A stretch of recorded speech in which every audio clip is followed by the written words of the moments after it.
നമസ്കാരം. കേരള രാഷ്ട്രീയത്തിലെ വിവാദ നായകനായിട്ടുള്ള PC ജോർജും ക്രൈസ്തവ സഭയും തമ്മിലുള്ള ബന്ധം അഭൂതപൂർവമായിട്ടുള്ള പ്രതിസന്ധിയിലേക്കാണ് ഇപ്പോൾ നീങ്ങുന്നത്. ഇക്കഴിഞ്ഞ നിയമസഭാ തെരഞ്ഞെടുപ്പിൽ പൂഞ്ഞാറ്റിൽ PC ജോർജും പാലായിൽ മകൻ ഷോൺ ജോർജും വലിയ ആത്മവിശ്വാസത്തോടെയാണ് മത്സരരംഗത്തിറങ്ങിയത്. ക്രൈസ്തവ വോട്ടുകളും ഹൈന്ദവ വോട്ടുകളുമൊക്കെ തന്നെ ഒരുപോലെ സമാഹരിക്കാൻ കഴിയുമെന്നും അത് തങ്ങളുടെ വിജയം ഉറപ്പിക്കുമെന്നും ഇരുവരും കണക്ക് കൂട്ടിയിരുന്നു. എന്നാൽ തെരഞ്ഞെടുപ്പ് കഴിഞ്ഞതോടുകൂടി ക്രൈസ്തവ വോട്ടുകളിൽ വലിയൊരു വിഭാഗം തങ്ങളെ കൈവിട്ടുവെന്ന യാഥാർത്ഥ്യം ഇപ്പോൾ ഇവർ തിരിച്ചറിഞ്ഞിരിക്കുകയാണ്. ഈ രാഷ്ട്രീയ തിരിച്ചടിയെ തുടർന്നുണ്ടായ നിരാശയാണ് സഭാ നേതൃത്വത്തിനെതിരായിട്ടുള്ള കടുത്ത പരാമർശങ്ങളിലേക്ക് PC ജോർജിനെ നയിച്ചതെന്നാണ് രാഷ്ട്രീയ നിരീക്ഷകരുടെ വിലയിരുത്തുന്നത്. സഭയുടെ പിന്തുണ ലഭിക്കാത്തതിലുള്ള അമർഷം അത് കാഞ്ഞിരപ്പള്ളി ബിഷപ്പിനെതിരെയുള്ള അധിക്ഷേപ പരാമർശങ്ങളിലൂടെയാണ് ജോർജ് പുറത്തുവിട്ടത്. പള്ളികളിൽ വിശ്വാസികളോട് UDFന് വോട്ട് ചെയ്യാൻ ബിഷപ്പ് നിർദ്ദേശിച്ചുവെന്ന് അദ്ദേഹം ആരോപിക്കുകയുണ്ടായി.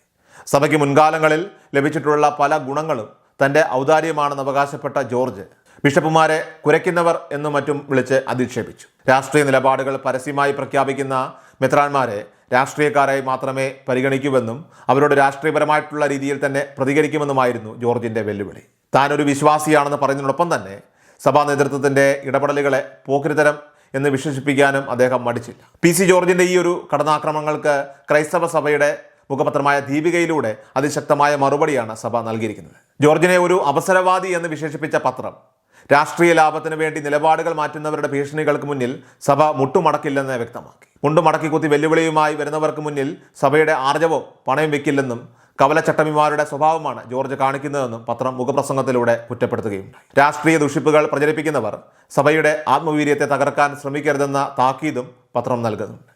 ഭരണകൂടത്തിൻ്റെ സ്വാധീനം ഉപയോഗിച്ച് സഭയെ നിശബ്ദമാക്കാമെന്നത് വ്യാമോഹമാണെന്ന് ദീപിക ഓർമ്മിപ്പിച്ചു. FCRA പോലെയുള്ള നിയമങ്ങൾ കാട്ടിക്കൊണ്ട് സഭയെ ഭയപ്പെടുത്താമെന്ന് ആരും കരുതേണ്ടതില്ലെന്നും ഇത്തരം ഭീഷണികൾക്ക് വഴിപ്പെടാൻ സഭ തയ്യാറല്ലെന്നും റിപ്പോർട്ടിൽ പറയുന്നു.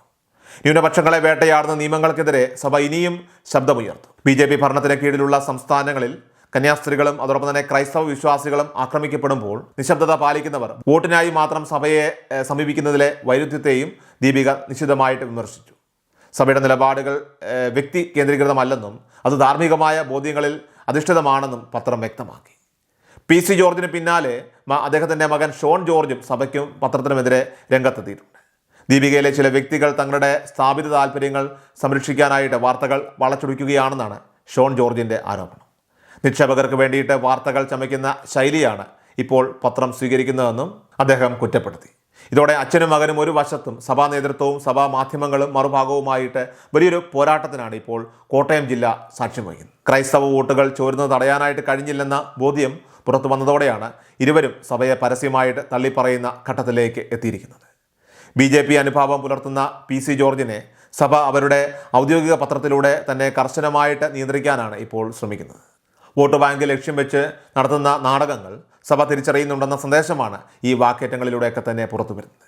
സഭയെയും അതിൻ്റെ ആചാര്യന്മാരെയും അധിക്ഷേപിക്കുന്ന നിലപാടുകൾ സ്വീകരിച്ച ജോർജിന് ഇനി സഭാവിശ്വാസികൾക്കിടയിൽ സ്വാധീനം ചെലുത്തുക ഏറെ പ്രയാസകരമായിരിക്കും. ഈ തർക്കം അത് വരും ദിവസങ്ങളിൽ കേരള രാഷ്ട്രീയത്തിൽ പ്രത്യേകിച്ച് മധ്യ തിരുവിതാംകൂറിലെ വോട്ട് സമവാക്യങ്ങളിൽ വലിയ മാറ്റങ്ങൾ വരുത്താനുള്ള സാധ്യതയുണ്ട്.